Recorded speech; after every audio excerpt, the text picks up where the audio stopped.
Kwa majina naitwa Peter Sospita Bukanu, ni mkazi wa Igombe. Kwa elimu niliyopewa juu ya upigaji kura, naomba jeshi la polisi, viongozi mbalimbali, tunawaomba watuwekee ulinzi ambao utatufanya sisi tutoke kifua mbele kwenda kupiga kura. Unajua ulinzi ukilegalega, na maana utakutana na makundi ya watu njiani. Unaona, wewe unaenda kumpigia kura nani? Tayari utakapotaja tu, unaweza kataja kwamba bwana si umezidiwa kwa yale makundi, unaweza kataja ukashambuliwa. Lakini ukiwapo uongozi thabiti na maskari wetu wakafanya kazi kubwa, na maana halitakuwepo jambo lolote la uhalifu. Mimi wito wangu kwa jamii ambao hawajapata hii elimu, kwanza kabisa nawaomba itakapofika tarehe 29 twende tukachague viongozi. Unaona, tukachague viongozi, yani wawe huru kabisa kwenda kuchagua kiongozi, kwa sababu uchaguzi ni huru. Unaona, ni huru kabisa na tunaruhusiwa kwa kila Mtanzania aliye na umri wa miaka 18 na kuendelea. Nisipopiga kura, na maana nitakuwa nimejinyima haki yangu ya msingi. Aidha nilikuwa namhitaji diwani, nimpe diwani huyo diwani, nitakapomnyima kura mimi tayari nitakuwa nimejikosesha kitu muhimu. Moja, naweza ile kura yangu moja inaweza kumnyima ushindi diwani wangu ambaye ninamhitaji, au rais wangu naye mhitaji, au mbunge wangu naye mhitaji. Tunaomba siku ya kupiga kura tarehe 29 mwezi wa 10 tujitokeze kwa wingi, wakina mama wenzangu, wakina baba, vijana, tujitokeze kwa wingi kupiga kura, tumchague kiongozi ambaye atakayetufaa na kiongozi bora katika nchi yetu ya Tanzania. Nchi yetu ya Tanzania ni amani, lakini kuna vyama pinzani vingine ambavyo vinataka kutuvurugia nchi yetu. Tunaomba sasa viongozi wa serikali kama polisi, jeshi la wanajeshi, mgambo, siku ya kupiga kura wajitokeze kwa wingi kutulinda na pia wapate usalama wa wananchi wetu. Tena kupiga kura kwa raha. Elimu ya mpiga kura lazima waelimishwe. Wapiga kura wote wapite wanaelimisha, jamani, kupiga kura ni hivi na hivi na hivi. Watu wanaelewa. Kwa diwani, kwa mbunge na kwa rais, lazima elimu tuwaelimishe. Kuna wengine ambao hawajui maana mpiga kura ni nini. Lazima unamwelewesha, uwe na kipalata cha mpiga kura.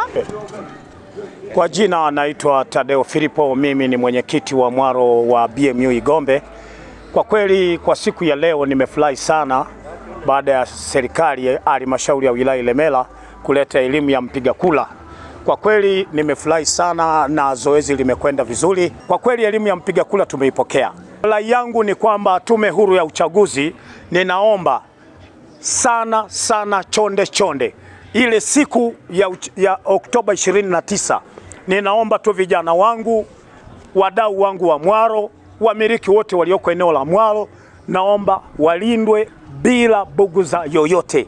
Yani walindwe kwa usalama zaidi, kuhakikisha hawabuguziwi kwenda kupata haki yao ya msingi. Hiyo ndo rai yangu mimi kama mwenyekiti wa mwaro wa Igombe. Kwa majina naitwa Shirinde Maliagili, ni afisa uchaguzi wa halmashauri ya manispaa Ilemela.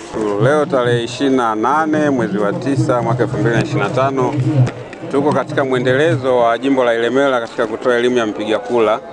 Na leo tumefika hapa eneo la Igombe Mwaloni, kata ya Bugogwa, ikiwa ni mojawapo ya kata 19 za manispaa Ilemela, tukiendelea kutoa elimu ya mpiga kura kwa wananchi mbalimbali.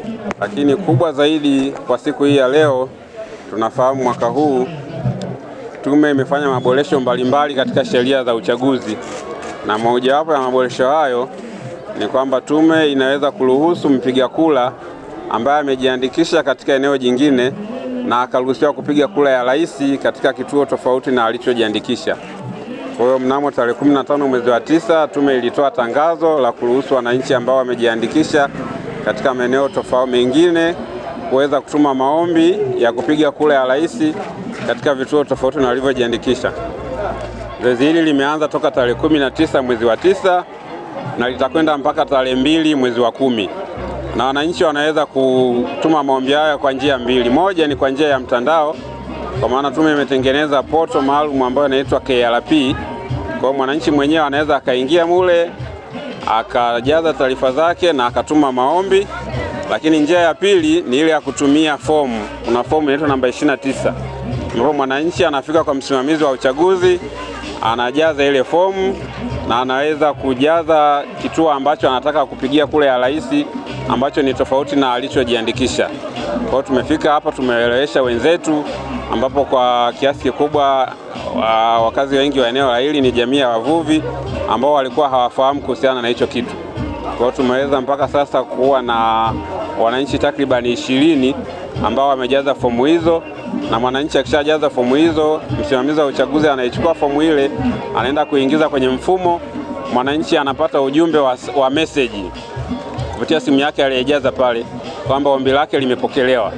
Then tume itaenda ku approve kule, na akisha approviwa, kwa maana akishakubaliwa, atapata pia ujumbe wa message kwenye simu yake kwamba ombi lake la kupiga kura kwenye kituo tofauti na alichojiandikisha limekubaliwa. Kwa siku ya tarehe 29 ataenda kwenye kituo ambacho aliomba kupigia kura na atakuta jina lake mahali pale.